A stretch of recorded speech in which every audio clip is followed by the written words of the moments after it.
You.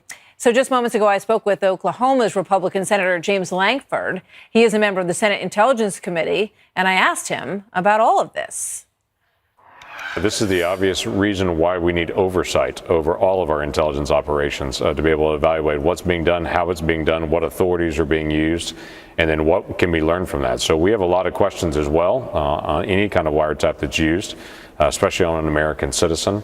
And we'll ask those questions, and we will get answers to those questions as we go through the next several months. Does it strike you as odd that there could be FISA courts approving wiretaps of Paul Manafort that James Clapper, the Director of National Intelligence, had no awareness of? Yeah, I'm trying to identify where that authority would come from. Obviously, with an American citizen, that's a very different animal to be able to go through a wiretap, especially an intelligence operation. That is not allowed without a clear FISA court. For Jim Clapper to step in and say that he was not aware of it, and he could absolutely say no, he had never seen that, wasn't approved, didn't happen.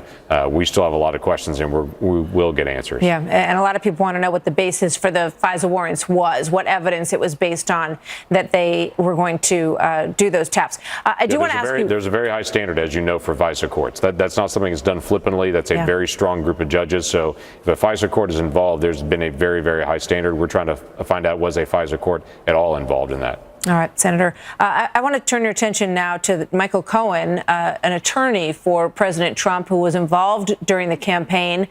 He was supposed to speak to you all on your committee today. What happened?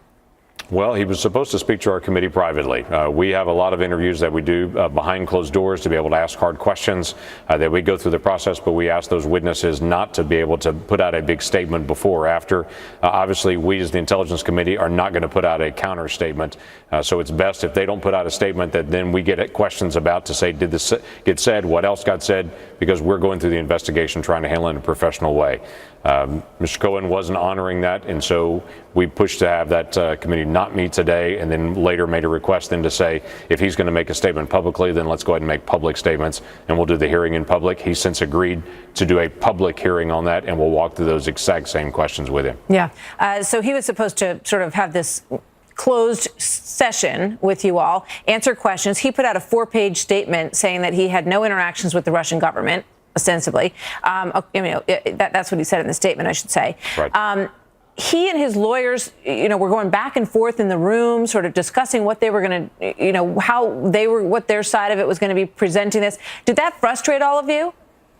No, it's entirely reasonable for them to be able to talk about how they're going to handle it and what they're going to do. It's also entirely reasonable for us to get as many questions answered as we can. Again, the way the Senate Intelligence Committee is working in a bipartisan way. We've got bipartisan staff. We've got bipartisan cooperation that we're trying to get through and get to the facts. No one should be afraid of all the facts coming out. When the facts get out, then we can get a chance to get this resolved, and the American people can move on from this. It's a distraction until we get it resolved. So we're trying to handle it as professional as we can to be able to walk through the process, because at the end of it, we're going to put out a full report and to get all the information out and all the questions that have been asked and what we have back. What's your interest in Michael Cohen specifically?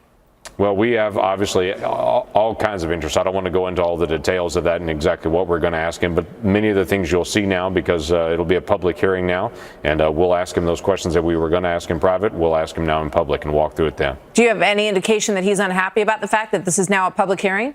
No, he's agreed to it. Obviously, we had approached him early on from the committee and had asked him not to put anything publicly. He chose to do that, so we chose to then say, well, let's just put it all out publicly and testify then. Big change in events as a result. Senator Lankford, thank you very much. Always good to see you, sir. Always good to see you as well. Thanks.